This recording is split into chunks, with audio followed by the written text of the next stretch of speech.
yenine nendani lapho emnyameni khala kwama-ultrasound, khala wena fake pregnancy, wena awukho pregnant, khala boma-DNA, khala yonke into, khala boma angimfuni lo mfazi ebomini bethu akahambe yeyi, khala boma asihambeni siyotesta manje, asihambeni siyobheka ingane, no ngizolinda nje ingane izizalo ngoba lento i-dangerous, khala boma prove to me, I don't want to prove to you, kodwa uzongiprovela mina ngiwusakhela.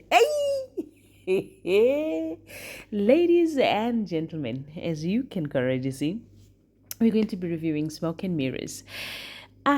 Sanibonani abusheni molweni minjani ifukile hingogwina. So namuhla silosithamiseka ngikahle looking at the fact that uTim uyakweleta and ungathi indaba yomashonisa manje izabe indaba enkulu because now it went to a point where lo mngane wakhe lo ukhuhlulelo esikhundleni said we need to go and sicela imali kumamfundisi. Umamfundisi is like, yo, 2,000 rand is like, it's a lot of money.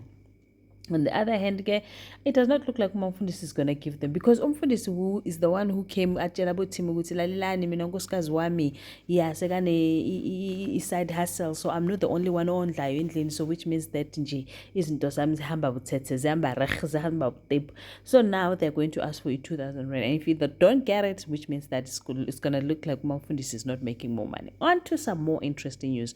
Usiza decided that it didn't zenzeka before the actual anniversary because ufuna ukuyenza ngoku lento le, and then after bese uyadila nobani no Mr. Mayor. Now the problem is akamtholi usobhuzo efonini, he's trying all he can, akamtholi, and remember we are just going to memorial service. So uthe yena after memorial service ke bemhlaba ke bese kena, and then from there he will take it to the sun. Futhi sekafuna anything enegazi lakhe uthi kuwa wena nkomo chingwana chimwe chirinalo phalawe down pants phakathi, yeah, everything mix. Hey, so umpendulo ke was sitting no Sakhile now just going through and rehearsing the speech. Manje usiza ufonela uzobuza kamtholi. Manje ke I cannot wait how the speech will go, like, yeah.